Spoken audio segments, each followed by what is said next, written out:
Arsenal, City, Liverpool, Chelsea. Whoa, you're not even in top 4. No, I don't see it. I don't see it. I like Ten Hag, but I just don't see it. You are listening to House of Football, brought to you by Sports Joe and William Hill. Hello, I'm Erik Lawler. Welcome to House of Football with Sports Joe and William Hill. This is episode 20. Delighted to say in the studio we have the podcast stalwarts of Cawley and Robbie Redmond. Lads, you're very welcome to the podcast. Thanks for joining us again. We have so much to get through. We want to talk about the Women's World Cup. We want to talk about the start of the Premier League season and also a potential 4 or 5 horse title race in the League of Ireland. Right then, lads. What did you have for breakfast this morning? We'll start off with the Women's World Cup because, fresh off the hot off the news. What's the word? Hot off the what? What press. Hot off the press. There we go. Ask the press man what the word is, and it's press. Hot off the press is Colombia going through to the quarterfinals, and they will play England. France are about to take on Morocco right now for the last quarterfinal place. The World Cup, the Women's World Cup. Al, you've been working on it. Obviously, I've been listening to your dulcet tones as co-commentator on a lot of the games, and I have to say I'm really, really enjoying it. I've loved it, Erik. Yeah, I really have. And I've been fortunate enough, as you say, to work on it. It's been, I'm very grateful for that. But just in terms of the games themselves, you can even see, because I did the Euros last year, the Women's Euros, and you can see even just how much the gap has closed even in that short space of time as well. Between the weaker teams and the stronger teams? 100%, yeah. And I just put it down to even from following our own kind of women's team and now looking, as I said, at the major tournaments in terms of the Euros and the World Cup as well, they just look far better coached. And I think when you look at women's football and football in general now, Erik, there's data on absolutely everything, on stuff like you've had for your breakfast. The only man I ever knew that could actually tell you what you had for breakfast when he was doing a rundown of an opposition team was Brian Kerr, because when we were under 14 we'd be away playing against Latvia in a European qualifier, and he'd be able to tell you what the Latvian left full had for breakfast, what foot he kicks with, what his mother's maiden name is, the whole lot. I heard a good one about Kerr before actually. Dion Farning used to be here, told us that Duff had just signed for Chelsea for like 16 million, and Ireland had a friend against Canada, and Kerr gave him a DVD about the Canadian right back. Really, yeah. For a friendly, and Duff's like, I just saw you for Chelsea for like 16 million. The attention to detail was unbelievable. So I think in terms of the game now and the data, as I say, that's available to everybody. You can do your homework, your research on every team available, all the players individually. So I think that's helped the game as well. And then when you look at the structure of the team as well, obviously there's a long way to go in terms of the technical side compared to the men, as we know, but the way they're set up structurally, they're obviously well able to take instruction on board, set up tactically. You see a lot of defensive teams. Vera got criticised heavily for being so defensive, but it's right across the board in the tournament, you know. You mentioned Vera there, and she was criticised, I suppose, for her performance at the World Cup, but I think the dust was settled. And you look back, we were competitive on all 3 matches in a really tough group. Nigeria, we got our first ever World Cup point, 0-0, and it shows you what a good point that was when Nigeria pushed England to the pin of the collar yesterday into penalties, lost out on penalties, but could have won the game, hit the crossbar twice. I think that puts Ireland's performance into a bit more perspective, and I hope who's your tip, by the way? Sorry, who is your tip now? I tipped Spain. Yeah, I've kind of changed since. I'm not changing fully. I know who you're going to say. Still there, but I love Japan. I know you were going to say that. I love Japan. Yeah. I absolutely love You're them. going to be doing ads on Japanese TV now. I love them, Erik. They're so good, honestly. Technically, in possession, they're obviously so dangerous, counter-attack, and they can play both ways, because they played Spain, who were my tip, and destroyed them. But they destroyed them with 20% of the ball. So they destroyed them by just 4 attacks, 4 goals. Spain had 7,963 passes, but couldn't break them down. And then they played in the game that I covered against Norway, and it was the complete opposite. Japan had 7,900 passes and were able to break Norway down. So I've really been taken by Japan. I think the tournament is wide open though, because really is. You mentioned there about Ireland's performances. Australia were brilliant yesterday. Yeah, brilliant. You've got Sam Kerr back now. And not brilliant in a footballing sense, but brilliant in how they went about the job in terms of Denmark had loads of the ball, but they were quite happy just to sit deep. Again, like we say with Vera, but they were sitting in deep, but they have a superstar in Caitlin Ford, and again it was balls over the top, counter-attack stuff, and bang, they had such a cutting edge at the top end of the pitch. So Australia I think are in the mix as well, and obviously they've the home crowd, and Sam Kerr is back now. She came on for the last 50 minutes. The place, the roof nearly lifted off the stadium when she came on. It's amazing the impact one player can have and the confidence that will give them going forward. So they're me two that I think Japan, my favourites. Australia, very much in the mix, and I can't go away from Spain because I tipped them at the start. Yeah, and there's England there as well. And England are there as well. I mean, and Nigeria, you mentioned there, sorry, Erik, but Nigeria should have beat England. Yeah. But they're still there, England. They're still there, and that's the thing. And England have a lot of quality, a lot of strength and depth as well. They will miss Lauren James now, who stupidly got sent off. But anyway, we won't dwell on that. Right, so what I'm saying now is Vera Pauw's Ireland, okay? It puts it into perspective that the performance was probably a lot better than we had initially thought. We were, it was fresh. We were very emotional, I suppose, after the games and reacting to the way the games are. But our next competitive game for that Irish women's team is against Northern Ireland in the Nations League. It's at the Aviva, and it would be amazing if we got a massive crowd of it.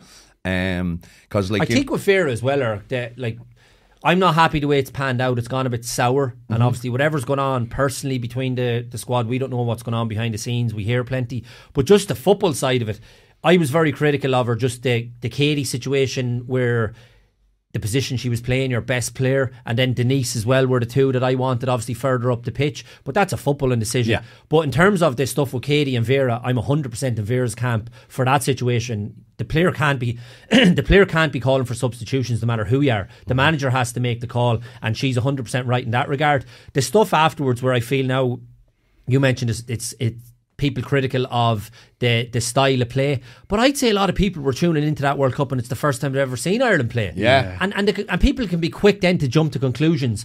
Whereas if you look over the course of the tournament as well, not just Vera's reign where she's always played like this, but you look at the course of the tournament and all the teams, and I've seen a lot of them now, they're all defensive. Yeah. But the difference in maybe some of the elite teams, they might have one or two superstars at the top end of the pitch that can make a difference. Whereas we were playing our superstar at left foot. Yeah. So that's the criticism. It's the same in men's football, Erik. Like, we always want the Irish team to be more expansive. And I was saying to the lads who are watching the matches in the office, like, it's almost a familiarity watching the women's team. It's still watching an Ireland team. We're still prioritising corners and set pieces, doggedness. And like, we shouldn't be trying to get away from that too much. And people are probably expecting too much. But the results are really kind of put in context how good of a job has been done, really. Yeah, really has.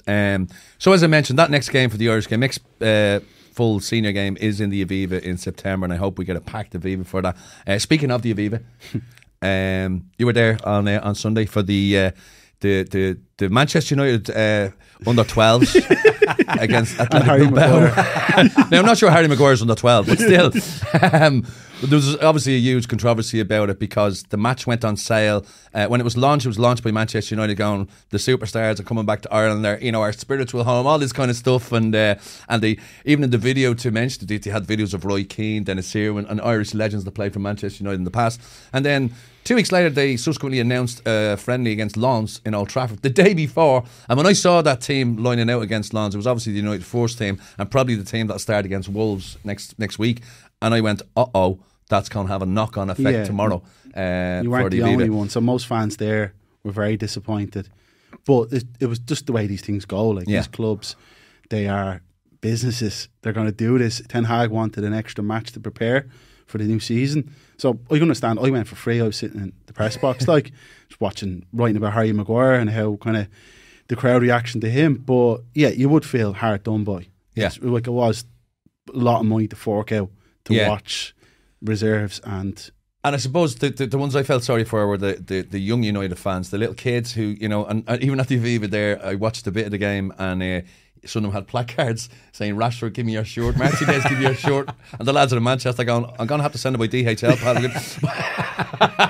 But just I suppose, and then a row erupted on social media between the diehard League of Ireland fans and, for want of a better expression, the bar stoolers, Irish fans who support English teams, and the League of Ireland fans were loving it, going, Deloitte, you should support your own. And while I'm fully on board with that, Robbie made a great point to me before the podcast, and he said, be careful what you want for, because League of Ireland tickets at the moment are very, very hard to get. Should we be encouraging more people to go? That's it. Like I was saying to you, that like kind of brought out the worst in both sides. Like, obviously, like, we're Irish, you don't be going along singing in English accents about English teams. Like, it can be a bit, but that's their money. They choose to support Man United. Like, Man United have always been popular in Ireland. Like, and then it brought out kind of worse in the League of Ireland guys going, some of the more hardcore guys going, support your own, should go to your own, rather than looking at, well, first of all, most of these guys wouldn't get a ticket because tickets are so hard to get now.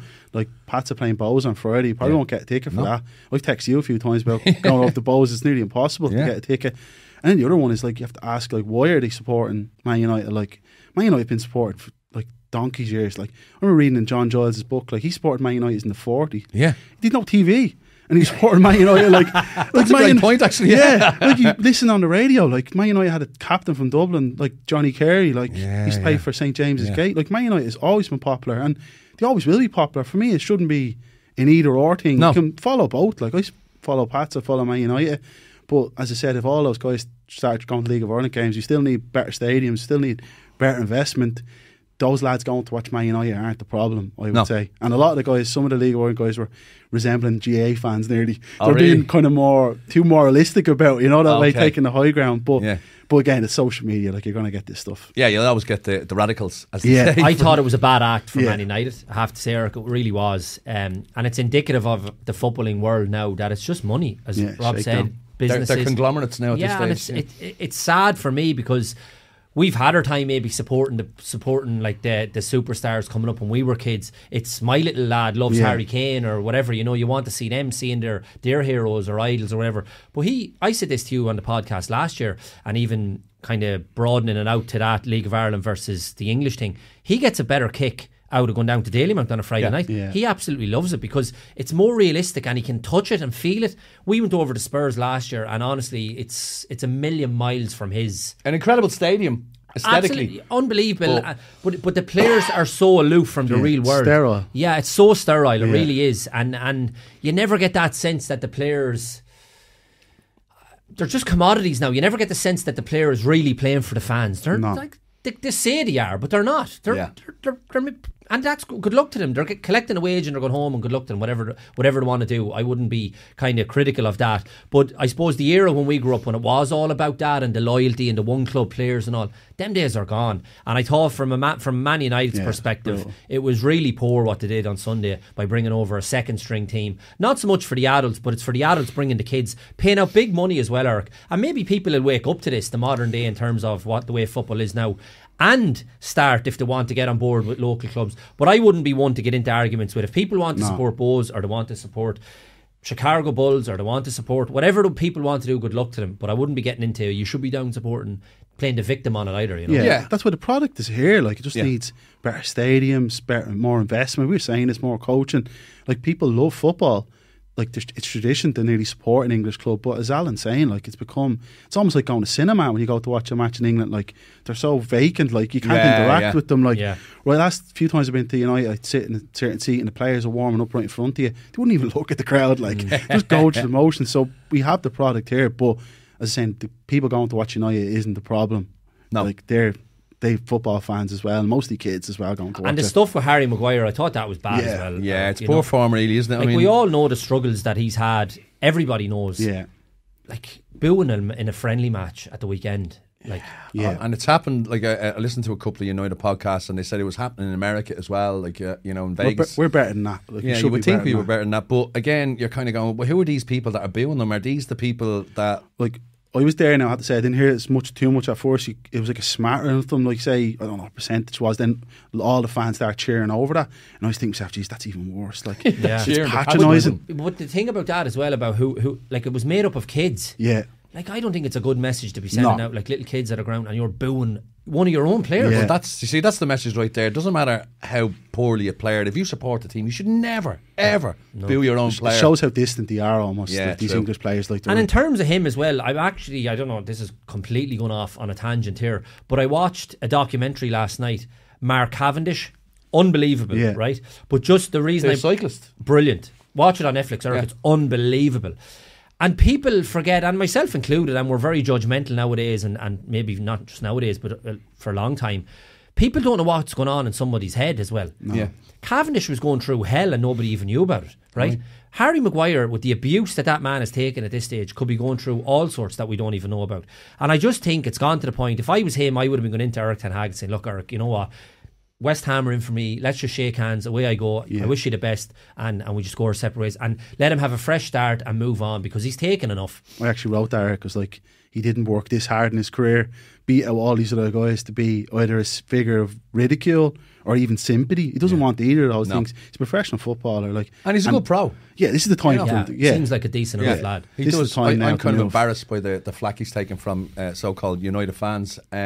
So, which brings us on to the impending arrival of the Premier League. It's back this weekend. Yeah, it's incredible that it's back. Kicking off Friday night, Burnley against City, which is an interesting opener. And I suppose, looking ahead to the season, we would like to make some predictions, and we want to get some top fours. We want to get who's going to get relegated, and maybe a surprise package of the season. And if any of you lads want to jump in there and give us listen, I think, are we all agreed that City are going to win the league again? No. Oh. Well, let me go to you, Alan Cawley. Me, Erik, straight in. Al, straight in. Who's going to challenge? I think Arsenal, actually. I'm going to go for Arsenal. City are obviously phenomenal. And I watched the game on Sunday. So while Rob was down having the prawn sandwiches watching the reserves, I was watching proper football. But I watched the game on Sunday, and I know it's only the Community Shield, but honestly, Erik, talk about two teams being up for it. Guardiola's face when they conceded the goal, he was Arteta went bananas. It's weird, and the celebrations afterwards. And again, it's only the Community Shield, but psychologically I think it's such a boost for them. Arsenal going into the season knowing that they're the rivals, they've emerged as the rivals now, and always just to get one over on your rivals. I think it bodes well for the coming season. I think they've strengthened really well. Rice, unusually enough though, didn't play in the position where I think he should be playing or he's going to play. He started with Partey. And obviously Partey was brilliant at the early part of the season. His form dipped towards the end, and people were kind of associating that to Arsenal's dip along with Saliba. But I would have always thought Rice's position is that deep one. He played as where Xhaka played, as the kind of left-sided of that three. Didn't think it suited him, and you could even see him always itching to get back to kind of being the one picking the ball off the centre half, starting the attacks. So that'll be something to look out for as they go. He could potentially play the two of them sitting in front of the back four, and obviously let Odegaard ahead. That might be something as well.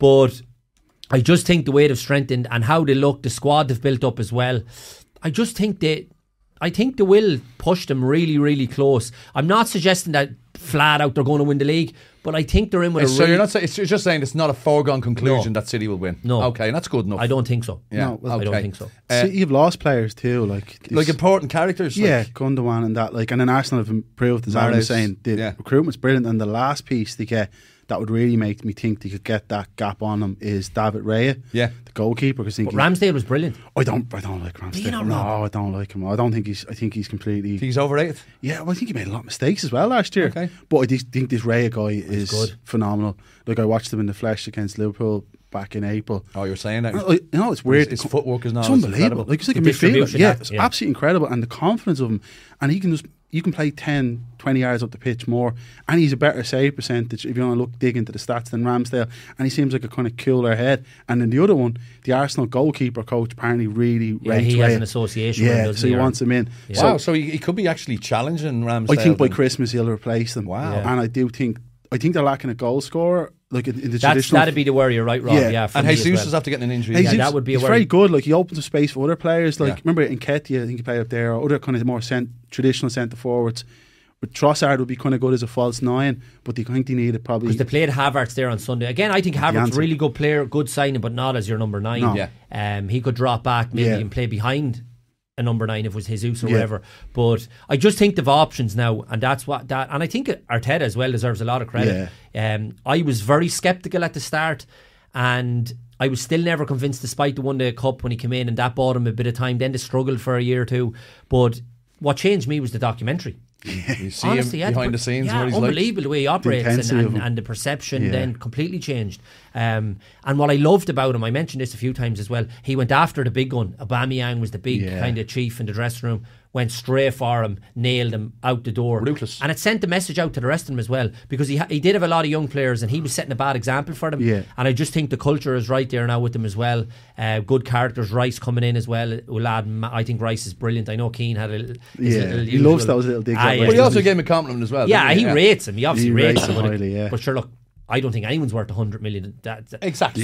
So it's all relative, isn't it? Really. But I think he's a big signing. Yeah, I was looking here at Arsenal last year. The last couple of weeks of the season, they dropped points against Brentford, Everton. Liverpool, fair enough, but you're 2-0 up, lost twice to City, then drop points to West Ham, Southampton. West Ham was a disaster. Yeah, Brighton and Forest. Like, that's wow. So like, but then you can look at that and go, geez, they bottled it. Or you can say, They're very close. Here's places where we can improve on. Yeah. Like what went wrong in those matches, and he's very analytical, Arteta. And you look at his signings, where were they weak? Like midfield, fullback, now goalkeeper. He's gone for that two for every position type thing that City had in Guardiola. So my earpiece is just falling out of my ear there, so I can't even tell if Roger Moore's on his way. Professional. Roger Moore, he's on the roundabout. But so obviously, right, so City and Arsenal are definitely shoe-ins for the top four, and then we're saying, okay, boys. And then it becomes very, very competitive, I think. You're looking at the usual suspects like Liverpool, United, Newcastle, obviously. Newcastle have bought well, I think. They've strengthened in good areas. Brighton, of course. And the one team I'd like to throw in there, and I'm getting my early surprise package of the season, or will it be a surprise? But I think Aston Villa are going to be very strong this season as well. I think Emery did an incredible job going to Villa Park. It's not based on only the time he was there, but if you just measure those points when he was there, Emery, they'd be top four. Yeah, absolutely. So, like, the form was incredible. Yeah. I think I like Emery. They've bought in some good players Tyrone as well. Mings came out and said that he basically changed how I look at playing football. No way. Like, Did he? This is the level of coaching. Wow. Now it doesn't say much for Gerrard, but it does say a lot for him, and his pedigree is I don't excellent. understand Gerrard. Very scouted. Well, they were at loggerheads too, Yeah, weren't they? they are. Yeah, and he's top He took manager. the captaincy off him or something, didn't he? Yeah.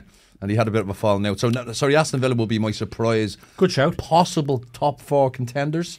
Possible. I'm still undecided about United. I think I'm really impressed with what Ten Hag is doing as a manager. And you mentioned the ruthlessness of Arteta going after Aubameyang. And Ten Hag has shown characteristics like that. Went after Ronaldo, got rid of him. De Gea's gone.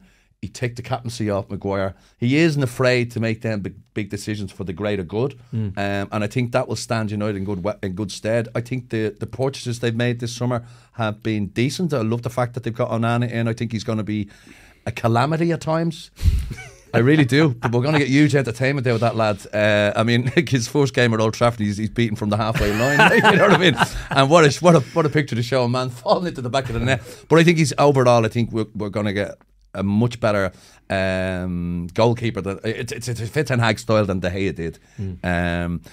With Liverpool, they're a bit of an unknown quantity, Rob, because some big personalities have left the club. Yeah. And Liverpool fans are very worried at the moment because they don't seem to have been able to replace them. I was looking here at they say the lads who left, so Oxlade-Chamberlain, Keita, Milner, Henderson, Fabinho, they've 900 appearances between them for Klopp. That's a lot of experience, that's isn't it. But also if you go through that though and be ruthless about it, which probably would have kept Fabinho for another year, maybe. See if he was finished. I think he struggled last year. He was waning, wasn't he? Would you have given him a benefit out to give him another year, or would you cash in on him now and try rebuild? So I think it's good business what they've done. They may have had fewer players. I think the only one they were keeping there was Henderson. Yeah, just for his leadership qualities or whatever. And he would have played a part. Disgusted is a strong word, but Henderson, I just don't get it. No. I don't get it. What don't you get it? If you're playing for Liverpool, and I won't say he's a hero because he's so divided, but he's won a Premier League, Champions League. He's a legend. Massive personality in that dressing room. Massive, absolutely massive. And I like Henderson, the person. Why would you tarnish your legacy and go over to Saudi Arabia? And it's not as if he's 40 going over there. He still has a part to play. Klopp wants to keep him. Why would you leave? I looked at a player on Sunday, right? Similar enough situation in terms of the career that they've had and how successful it's been. Maybe not in terms of silverware, but profile. Aaron Ramsey. Yeah. Right? Oh yeah, I watched him. He's gone back and played with Cardiff, his boyhood club. Yeah. Yeah. Already made millions and millions, right? Yeah, and he says, no, it doesn't need it. And he's gone back. And there he was in Ellen Road Sunday, just getting stuck in and rolling up the sleeves. Great. And I always had Henderson down as that type of guy. Why? It has me baffled. It really has. Why would you go over there when he's already a multi-millionaire? He doesn't need money. Is it the end of his England career now? Done. He could be. Look at the talent they have. You're going to be paying Saudi Arabia, playing square passes out to the fullbacks. The lads. I honestly, I won't say it annoys me, but it just I've lost. It baffles you. Yeah, it doesn't say a lot for modern football, does it, Alan? He's one of the guys you hold up and go, "Geez, he's a good guy. He's socially conscious. He's not an activist, but he thinks about more than just himself." Yeah. But then the money comes in and he's on the first plane over. So. I know, and I'd love to think if that. I've said this a few times, but I'd love to think if I was in that situation, you'd say, look, I've 1 million, 2 million. How much do you need? Why do I need to be going over there? And especially, as I say, when it's not like he's... Well, there is a cost of living crisis in fairness, Al.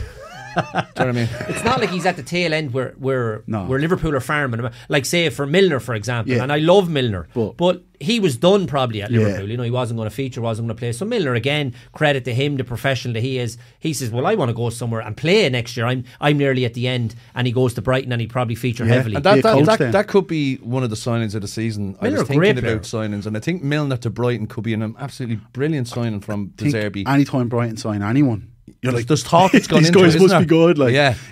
Well, Lallana did something similar leaving Liverpool, and they were mad about Lallana. And he's had a huge impact on Brighton, I heard, just in terms of his in the dressing room, professionalism, and Milner will be the same. Mm-hmm. So, well, Liverpool, I think, like last season, I think they'd be much better this year. Yeah, Liverpool. Yeah, definitely. Oh, yeah. I mean, they have like young lads in midfield who came to the fore last season. They would have had benefit from a year under their belt. They're going to be, possible first team starters now. I think it's the last year of Salah, though. I think he might. You think this is last year? But I think he's going to have a big one. Yeah. You think he's going to blow out? I think he's going to all have guns blazing. He has 2 years left on his deal. I'd say he'd be off to Saudi next year. Because the Saudi club were in for him, weren't they? Yeah, he said no. That'll be put on Plus, hold. they've a massive Luis Diaz is back. Yeah. And then Núñez, who people were unsure about. I felt the position maybe they were playing, and he looks very raw, but he has a season under his belt now. I think he'll be better if they play him down through the middle, where I think they're talking about. And Jota, when I was there, Anfield, like they were singing for Jota constantly. So they still have a lot of quality. Yeah, and Sabosely that they've signed is really good player. Technically, he's brilliant. He'll have a big impact. McAllister, I'm mad about. Like you're talking about the players they lost. They might have lost huge personalities, but the fellas they brought in are better footballers. Yeah, that's it. I think the worry from Liverpool fans, that even my mates who are Liverpool fans, yes, I'm mates with Liverpool fans. I'm Rovers fans. You're just a good guy overall. No, I do have a few Rovers fans as friends as well. But anyway, they're worried about, I suppose, the what's the word? The deterioration, if that's probably too strong a word, of Van Dijk. All right, that he's not the force he was. So they're looking right now for a really good defensive midfielder to protect them a little bit more, and they're worried that Van Dijk is going to get exposed if they don't bring in that type of player. Now, I'm not sure the two midfielder. McAllister doesn't really play that role. He can play anywhere. Really, he's that good. Like he could play deep line midfield in front of the back four. In the World Cup, he was basically doing the donkey work for. Yeah, but he'll play in that role, but it'll be more building attacks. Yeah. That what you're saying about the protection that Fabinho. Yeah, Fabinho. I don't think he'll do it as well as Fabinho. Yeah. But he'll be a better player in terms of passing forward and being progressive with the ball and all. Yeah. So I think that's a fair point from your Liverpool friends. Yeah. I think it's a fair point. Robbie, any feelings on that about Liverpool and Van Dijk? I think they have a much better season. I think Van Dijk, like we're seeing them creak last season, but then you're like, it was that whole general thing. It was the team wasn't at their best. I don't think any team suffered as much due to that World Cup break and the short. And remember, like the pre-season, only like 2 or 3 weeks, and they were back. And I was looking there, like first 14 or 15 matches, they conceded the first goal 8 times. Wow. So like they were always going behind, they were always chasing games, and they didn't really settle down to around probably New Year. Yeah. So I give Van Dijk the benefit of the doubt still. I still think Van Dijk is, maybe he's not as good as he was 4 years ago. He's still better than most. That's a very fair point. Fabinho wasn't offering a lot of protection last season. Anyway, remember this terrible tackle on Ferguson? Like he was a yard off late, it. Yeah. So that was just a sign of him. He was on the wane, slowing down. Yeah. I think, to be fair to Liverpool, and it goes back to your point there, even with the World Cup stuff, if you think of the season before that, even prior to the World Cup, Liverpool were one match away from winning everything. And not alone that, which I've never heard this before in all the years in football, a team that every game that, if you say for the start of the season and you look at the calendar and all the fixtures are set out, not just for the league, for the Cup, the Champions League, the League Cup, and they're saying, all right, we're going to play in every single match. I've never heard of that in my life. No. So that has to have an impact and a knock on. And they're swashbuckling in the way they play. So it has to have an impact. I think United almost did that this season, but they got knocked out in the semi-finals of the Europa League. Does the Europa League count as much as the Champions League? I know, but it's still League, another game, do you know what I mean? As such, like, that's you know true, what I mean? From the so calendar. I think, to be fair to Liverpool, that's the defence I would give them a little bit for last year. Now they're obviously coming back a lot fresher, new players. I do think they'll be a lot stronger this year. Definitely. And Alisson was huge as well for them. I know it's only a goalkeeper, but he was so good last season. So the one you haven't mentioned, and I think they'll have a big say, and I'm hoping that there'll be a big improvement in them, and purely down because of the manager, Chelsea. Whoa! There we go. The outliers. I don't know how to rate them, because I think Pochettino's top class. I still would have liked him to be Man United manager, think the squad, younger players, suits his style of football. But it's a bit of a basket case. I don't know. He could be sacked by September. Like, I don't know. No, I think he'll make a huge impact there, and that's why I'm throwing him into the mix because of him. Purely no European football. He's a brilliant manager. I mentioned, I probably say this a few times, but the little lad loves Spurs.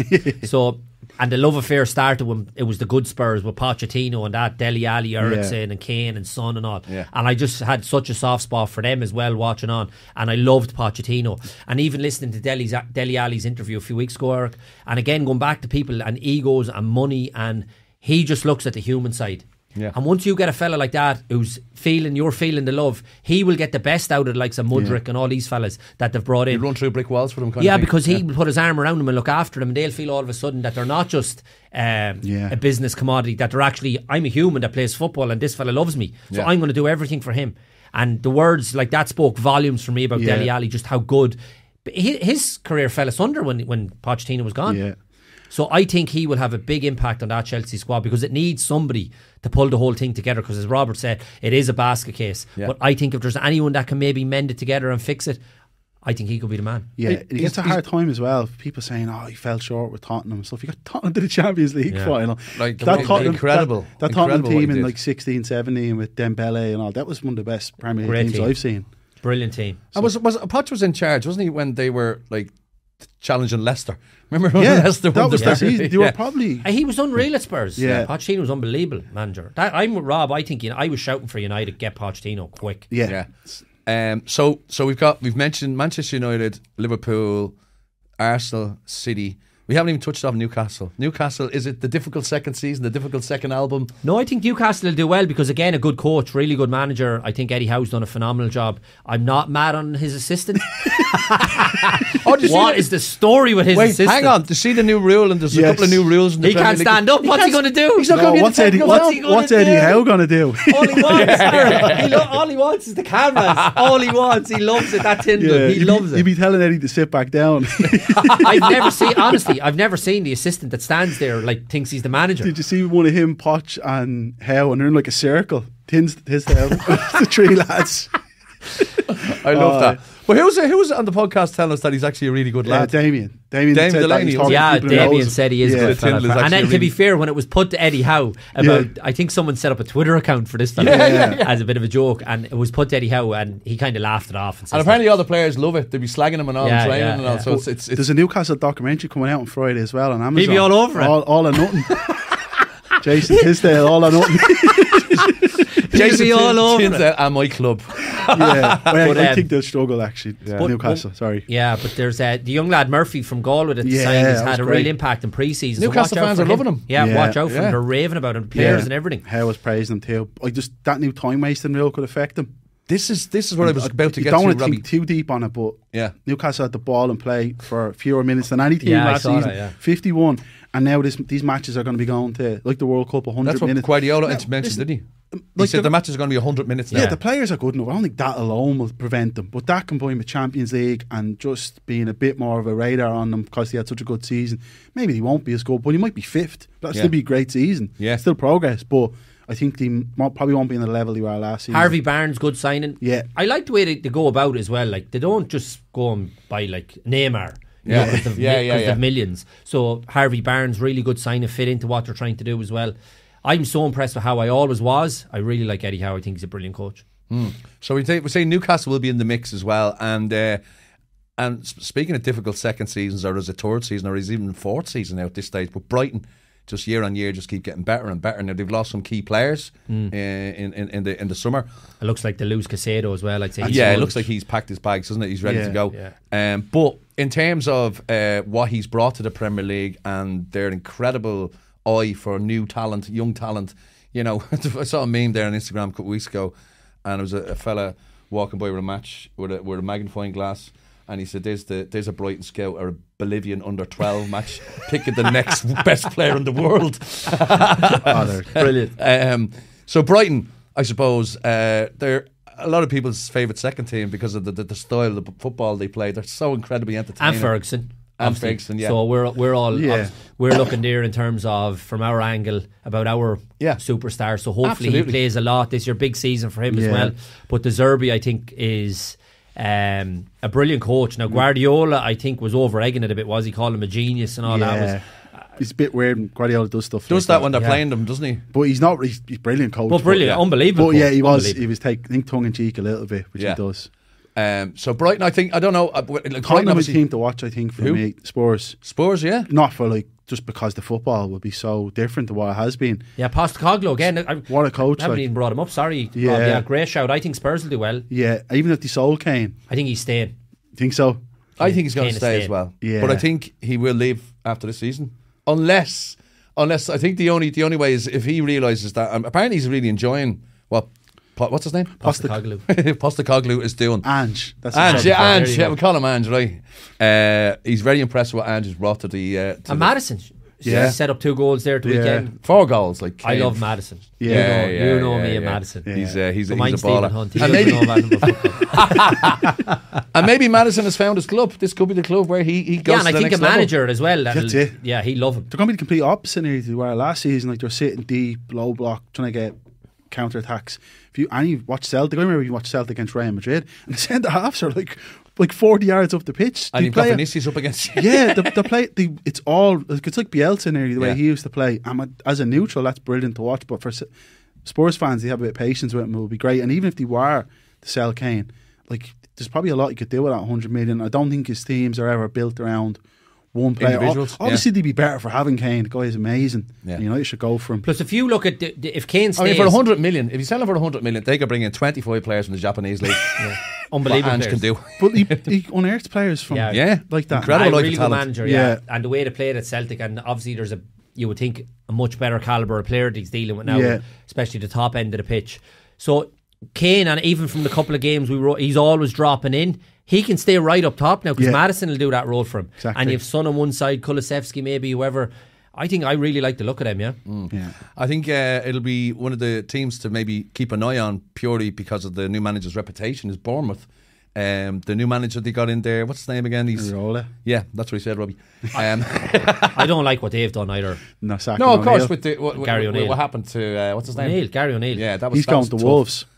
But Wolves are having murder, aren't they? Yeah, because not getting any money, and Lopetegui doesn't look like he's even going to be there. But done a brilliant job, Lopetegui, when he came in last year. They were borderline relegation when he came in. Yeah, he was my nomination for the first manager to leave because already in the last week or so he's been giving out a bit of lack of investment. He could be gone before the United match. He's doing a Scott Parker. Remember Scott Parker? Was that last year? Scott Parker, year they lost after one match, slaughtered the chairman, and then O'Neill keeps them up. Yeah, so he's like the new firefighter. So Gary O'Neill's been linked with the Wolves job, and I think that's a shrewd choice. I think Moyes could be the first one to go. Yeah, there's a bit of trouble there. But this new guy that there's an outside, he's outside shout because he's clashing with the sporting director. Apparently, he wants younger players, and Moyes like, no, get me Harry Maguire, get me Scott McTominay, get me the lads in get me the Premier League lads in, and they're basically disputing of what to do with the Rice money. Okay, so Moyes could be one to watch. Yeah, one to watch. Even though he did great and he won the Europa Conference League. The Bournemouth manager, anyway, I know it was sad to Gary O'Neill, right? But apparently the reason they got rid of Gary O'Neill was because this manager had become available and has been, he's been flagged by a lot of top European clubs as he's the next big manager. Like De Zerbi comes in with a reputation like De Zerbi with shrewd tactical analysis, entertaining football. So I'm just interested because they've set him up so high. I'm just so interested to see what Bournemouth are actually like this season. Will Bournemouth be the new Brighton, so to speak? You know what I mean? Yeah. And I'd be interested to see Bournemouth against Brighton, the massive South Coast Old Firm derby. Can't wait for that. So we've done all the teams that we think will be in the top 4. You put it to me straight away who I think is going to win the league. Who do you think is going to win the league? I think City will win the league. Unfortunately, I think City. Okay. And you're going with Arsenal. Yeah, that's okay. Yeah. But sorry, I'll go with my top 4 then. So I'll say City, Arsenal. I'm probably putting the death knell on them, but I'm going to say United. And you were always going to say United. I'm going to say Liverpool. I say City, Arsenal, Liverpool, and United might squeak in. I still think it's a bit of a weird squad as well. Like you've all the main players are older.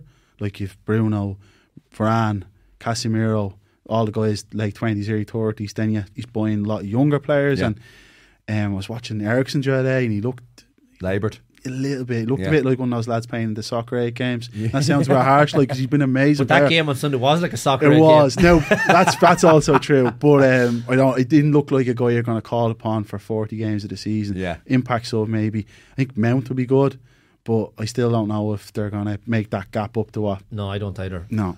I think a lot of the. Go on, sorry, Erik. I think it also depends, and like, I mean, there's reports of a 60 million double deal in for McTominay and Maguire, and I think a lot of United fans will go, yeah, let's take it, and then bring him and Amrabat in. He would make a big difference. Class, and they're being linked with another centre half who plays for Nice as well. Forget his name, but you'll find it. Google it. Nice centre half, French lad, United. I think a lot depends on the centre forward. Yeah, that's huge. The young lad coming in, there's a lot of pressure on his shoulders. Of course, that's a big signing. So I don't think I'm going to go Arsenal, City, Liverpool, Chelsea. Whoa, you're not even in top 4. No, I don't see it. I don't see it. I like Ten Hag, but I just don't see it. Why they're not going for Kane? Break the bank. Why you're bringing in? What did they spend on Hoyland? 70 million. Yeah, it's going to go up to nearly 90. They scored 58 goals last year, which is probably like Man City scored about 150. I know, yeah.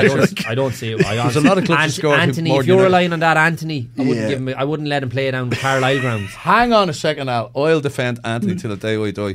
I think he's got something. I think he doesn't. So he has something, or it's something you don't want. We won't dwell on him too long. But I just think he's got his first season out of the way. He knows what it's about, and I just think we're going to see an improved and better Anthony this season. Anyway, moving on to the relegation spots. No time to come in there, Al. That's kind of boxed off nearly already. 2 of them, I'd say. You reckon? Luton, go for it. Luton and Sheffield United. Like, that's They're probably, my 2. it's probably done. And then it's sorry, say Sheffield United and who? Luton. Okay. And you've pick between whoever has the worst season now, Wolves, or I like Dyche, and even Keith Tracy last week talking about him, kind of confirmed. I love Dyche. Yeah, how great of a man manager he is, but also great tactically. But that's a tough gig from there. I think they'll be better though. Yeah. He has his feet under the table now. I don't see them being down of the positions they've been in the last couple of years. They'll be down around 13th, 14th, but they won't be. I can't see them in fighting relegation like they have. Because they're lesser teams than them. That, and I think Dyche is a bit more kind of his feet under the table, as I say. And they are, like, obviously they're a bigger club than Burnley, and he did amazing things at Burnley. So I think now that the longer he's there at Everton, the better they will get. I would agree with Rob. Luton, gone. Sheffield United, gone. Wolves. Yeah, I'm going to tip Wolves for relegation as well. And I'm going to throw another one into the mix that we haven't mentioned yet, but I think this could be, I'm going to say Forest. He did a good job. I'm going to say Forest are going to get dragged down into it this season. I know they were in it last season, but I think they're gone this season. He's I think a top coach. And Steve Cooper. Yeah, and I think with him it's almost a case of get out when the time is right, because it's a bit of a basket case as well there. Yeah, the owner's a bit scattered. Yeah, so he's signing all these players. And they're under investigation now as well, aren't they? You'd imagine at some point someone at a bigger club, or not necessarily bigger, or better job will come along, someone will get sacked, and he'll be in the mix for it, and he'll probably be like, now it's the right time before I go down with the ship here. Yeah, exactly. 700 Owners players. are mad, aren't they? Yeah. What does money make people go mental? I think so. We'll never know. I was looking at Sheffield Wednesday, obviously, right, and massive club, and they played on Friday night. They opened the championship season against Southampton, and they have an owner as well like that, like in the same probably bracket, Chancery. I'm looking at Chancery. I'm looking at the lads after doing the aftermatch in from Dalymount, enjoyable evening in Dalymount as usual on a Friday night. Sitting down, cup of tea, the boys are on, David Prutton and the analysis of the game, and next thing I'm looking, and I know the ground, I'm familiar with the ground, and the big stand opposite the dugouts, Chancery in block capitals. No way. He printed his name into the stand. Oh my God. And I'm saying, this is like bonker stuff. Oh wait, hang on, I didn't even know. I thought it was a phrase we're using. He's a bit of a chancery. No, isn't. No, he's Yeah, that his name? right, That's yeah, Chancery, yeah. isn't it? Chancery. I'm right, am I? Yeah. That says it all, doesn't Yeah. it? What? Like, if I took over a club tomorrow, I wouldn't be plastered Cawley all over in the You stands. say that now, Al. I want to take over the league. I don't want to take over a club. Yeah. So FEI, if you're listening, I'm the man to take over this I'll league. call it to drive the league.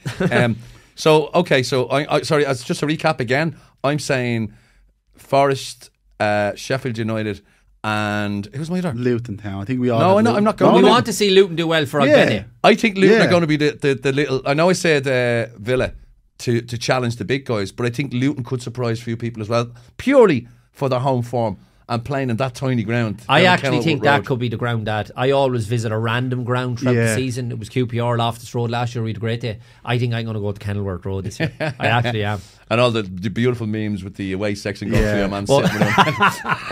Out the back garden and in the terraces. Is it their first couple of home games they can't play because they're play. trying to get the ground ready? Yeah, I know. That happened to Blackpool, remember, years ago when Ian Holloway was manager. They almost stayed up as Because well. of that ground. Yeah. Bloomfield Road, the pitch was in Oh, that's right. Remember? Yeah. Usually when a team comes up like that, who like no hope, whereas he seem like on paper usually develops a bit of spirit, and they actually do surprise people. There's an idea for your next quiz, Rob, because I did the Man United one Did the you? other day. That's an old one. Oh, the retro one? Yeah, Yes. I liked it. The grounds. Oh, that's a good League one. grounds. I like. I Yeah, love the yeah. names of all. Test people out on the league grounds. That's There's a good one. Bloomfield Road, Kenilworth Road. And even, what were they called before they were sponsored? You know the way this... And I always go off the like to me. Yeah. It's Do you still Earson call Park. it, do you still call it Lansdowne Road? Yeah, Yeah. absolutely. Yeah, It'll always yeah, be yeah. Lansdowne Road. Yeah.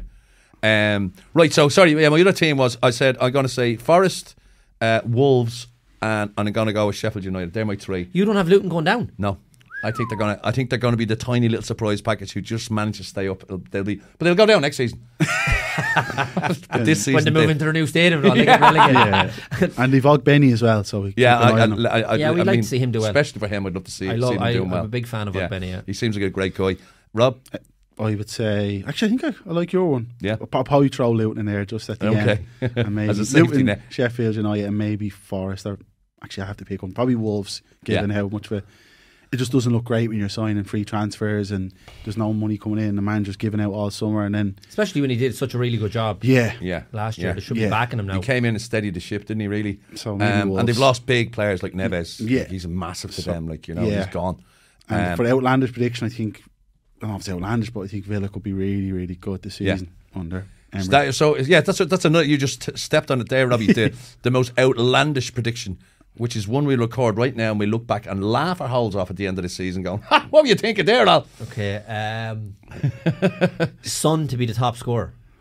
That's a good Young one. Min Son, that is outlandish. Because That the is chances outlandish. they You asked me create. for outlandish. Especially when you have that freak playing for Man City. You asked me for outlandish. Yeah, that is. But like, you don't have to talk for you, Alan. But if you manage like that, creating so many chances, like Son, you'd imagine will be in. Well, it was amongst the wasn't goals. it? Was it last season or the season before? Season he was before, joint with Salah, wasn't it? Yeah, Okay. I love Son as well. Maybe that's why, but I love Son. I like that one. For me, I think something better than Villa doing well. I think this could be Klopp's last season. That's an interesting I one, don't know. Robbie. He's just getting more You have a grumpier. feeling? Yeah, I don't know. Him and Salah. I think Liverpool will be back this year. Yeah, I think they'll do well. Liverpool will be I think refreshed. Him and Salah, though, I feel one of them. I think Salah maybe more so. This could be his last season. Just feels like it's coming to a natural end. My outlandish prediction is, even though he's a brilliant manager, I think Pochettino gone by Christmas. Because it's Chelsea. And it's your man running the club. Yeah, mad. Yeah. Again, Todd, money. what's his face? Money. Yeah. So, How come you didn't go mad when you got all the money? well, it was only €20 on a scratch card now, in fairness. But yeah, what's his name? What's the owner's name again? Todd Bowley. Yeah, Todd Bowley. Yeah. Yeah. So I just think it's still a bit But of do a you think circus he's there. learned a little bit from maybe like the kamikaze stuff when he came in? He's trying to sell a stake in the club. And you'd as like well. to think if I was a mate of Todd Bowley, Yeah. but these fellas And you don't knew a listen bit because about they're all football. egos, so they just Yeah. think they're right no But matter that's what I'm what. saying, is he's surrounded by yes men. That's That's what they generally do, these fellas. Yeah. But surely you'd like to think of a good mate and say, here, Todd, calm down. Yeah. Like. I don't think it's actually enough nearly being made of. I know we all laugh at it, but how monumentally terrible that was to come in and spend 600 million on new players, finish 12th. And the contracts that they were given to 8 him, and 9 7, year 8, contracts. Yeah. And wasn't that just an FFP? Yeah. Financial Well, fair play thing? he thought I'm beating the system. Yeah. Here. But the problem with that is They're stuck. they're so bad. Yeah. No one will touch them. Or even He was thinking, if I have them and they do great, I'll sell them on. Yeah. He sacked the Champions League winning manager. He sold all homegrown players. The whole midfield that won the Champions League is gone. He still don't have a striker. He spent 300 million in January alone. If you actually take a few steps back, you're like, this is... And if they weren't as rich, he would have ran them into the ground. Yeah, Or yeah. maybe I'll just hold up. I'll reverse that. Isn't the man to fix this Are you stuff? liking a piece of my Chelsea talk now? Erik? No, sorry, they'd be relegated if they weren't nearly immune from that. If they were level down, running the club that badly would result in relegation. What he did. Like you can't comprehend like his level of misunderstanding of what was going on there. And I think, to be fair, getting rid of Tuchel as well as just like Tuchel's an unbelievable manager. like up there, the top 3 coaches in the world. Unbelievable. Probably, Like you know what I mean? For even that to come into your head at the time, what is he thinking? You know, it was baffling, absolutely baffling. So a lot of excitement to look forward to. I'm really looking forward. It's hard to believe it's back already, isn't it? Yeah, it takes a while to get back into it. And you're like, after the first week, would be. And there'll be a couple of shock results. And you haven't mentioned Burnley. I think Company will have a big impact. You reckon they could be little surprise packages? Yeah, I think they'll be mine just in terms of him and Turf Moor. Always looked like a kind of lively place to go. He's completely changed the view on them in terms of how they play as well. They're exciting to watch now, and I think they'll have a big season, Burnley. And Irish player as well, Josh Cullen. Be interesting to see him at that level in Premier League every week. And will he start? He's a big player from. Yeah, he's brought him from Anderlecht and started him every game. So be keeping an eye on him. I think he's the next City manager. Is it Darrell O'Shea? Darrell O'Shea's gone there as well, is he? Yeah, O'Shea. I like O'Shea. Yeah, it's a good one about Cullen. Good point you raised, Rob, because a lot of people really like Cullen with Ireland. I'm not overly convinced. I think he's okay, but obviously now he was one of the players of the championship, but it's a big step up, so I'm interested to see how he gets on now playing. And as Robbie says, Company loves him. Yeah, like he really. He's a big part of their plans. Yeah. And again, it could be down to a manager who loves you, and he could be fantastic. I hope he is. That'll be the test of him as well. Can he get these guys? If he is the next Pep for Man City, like if he can get these guys who are championship players or reserve players competing in the Premier League, then he probably is the real deal. Then Company. I spoke to Luke McNally's dad there a couple of weeks back, and we were asking him about, like, obviously Luke as well is doing great. He's gone on loan now as well, and whether Burnley were holding on to him. And I asked him about Company. He said he's absolutely phenomenal. Really? Yeah, and how good he is with Luke and the young lads. Even though Luke's not playing, gives him his time, coaches him, helps him, tips, even advising him where to go in terms of the loan move and all. That's brilliant. So Company apparently is a great fella. It comes across in interviews as very impressive, doesn't he? Waste his time in football. He should be head of the UN or something. Yeah. He's the most articulate, intelligent. He has that presence about him, and as you say, completely articulate. You kind of go, wow, that's that big dog at centre half off City. He's a great player as well. Yeah, he's brilliant. And as you said, possibly the next man to take over from Pep, especially if Burnley do well this season. Great one to start it as well. Turf Moor Friday night, Burnley City. Yeah. Oh yeah, the computer randomly picks the fixtures. Does it now? Does it really? Huh? I suppose we can have a look back at look at things in our own league this weekend. Big weekend. And we're in this Robbie, we're in this kind of weird situation where everyone is kind of going, hang on a second, lads. We all thought Rovers were going to run away with the league, but it's potentially a 4 or 5 horse race at the moment, because there's only 6 points separating the top I'd 5. Say 4. Yeah. Who are you including as the 5th Dundalk? Dundalk are 3-4 points behind Bows, I think it is. But they still could go on a little run and close that gap. Now, whether it's enough to catch Rovers, I don't know. So maybe, top 4, it looks like. A Pats win at the weekend and Rovers lost, there'd be a point between them. So, which is conceivable. Absolutely, they're playing Shells. Shells, I told you, is never an easy match for anyone. Never, no. And I tweeted about this on Friday night because I was down in Dalymount, as I said, and Bows were very underwhelming again, Erik. But they got the job done. They got the victory. Big win, 4-2. Obviously, Drogheda, the man sent off, and that helped. But still, they made heavy weather of it. They equalised to make it 2-2 when it was when they were down to 10 men. But then they scored literally a minute later the next attack, or got the penalty, and that kind of sealed it then for them. And the late goal, Clark played well as well. I'm not convinced by Bows at all this season. Yet I still think they have the makings of a really good team, and they're still very much in that top 4 to win the league. But if you go back to the start of the season, they're the ones, I never had them down as running away with the league or winning the league, but they've gone from top and an unbelievable start down to kind of hanging on to that 4th place. Yeah. So that would be a concern for me, bar the UCD win and the Drogheda win of the last 2 weeks. I think it was 2 wins in 10 before that. Yeah. So the form isn't great in that regard. But yet, if you just start the season now with 10 games to go, they're bang in the mix. With a decent squad, I would say.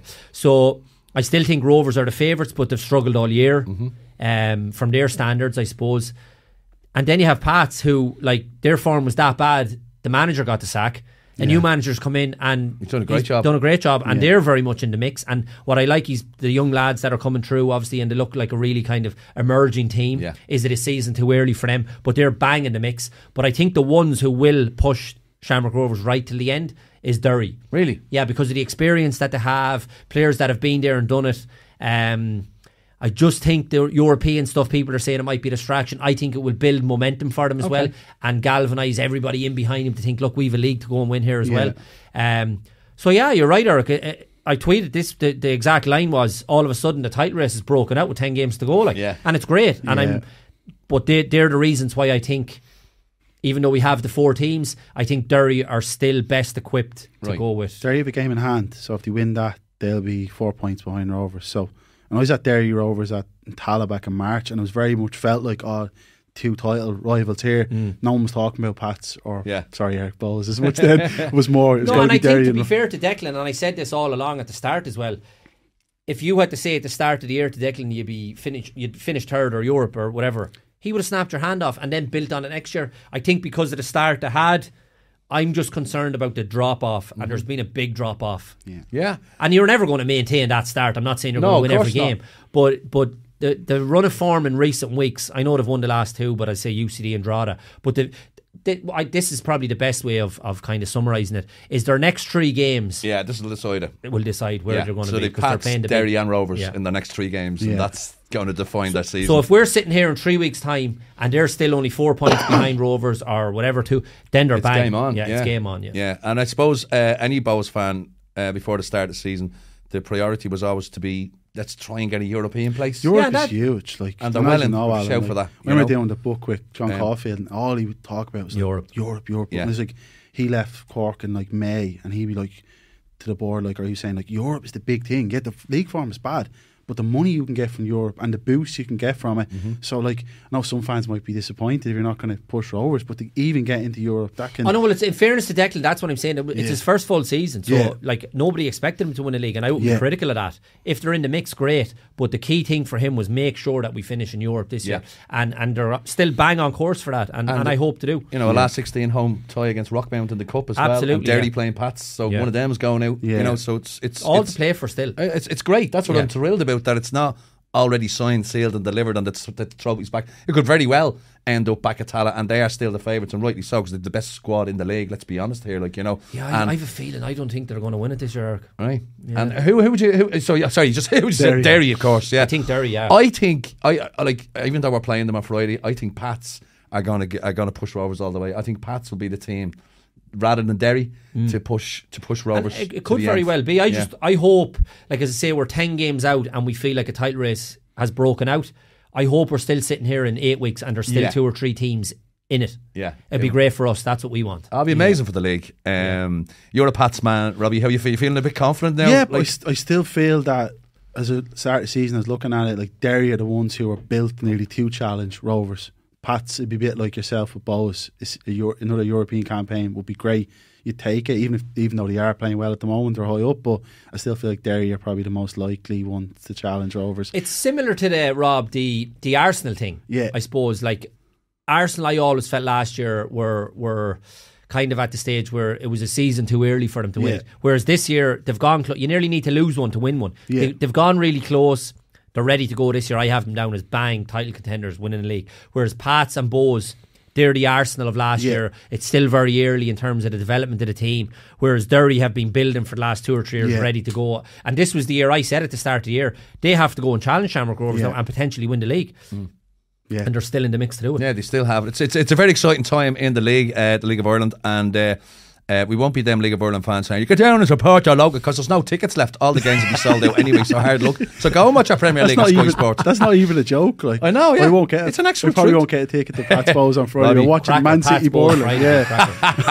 Who does the press passes at Richmond Park? We'll sort you out, Robbie. So that's that. We, lads, again, we've run out of time, and as I've said before on many occasions, it's always a good sign of a podcast when all of a sudden, you know, your time is up. We could be here all day. We could be. So that was episode 20 of House of Football with Sports Joe and William Hill. Huge thanks to Robbie Redmond and Alan Cawley for joining me on what was a very interesting episode. We hope you enjoyed it. You know the story. Share, like, subscribe, tell your mates, and we'll see you again next week. You've been listening to House of Football, brought to you by Sports Joe and William Hill.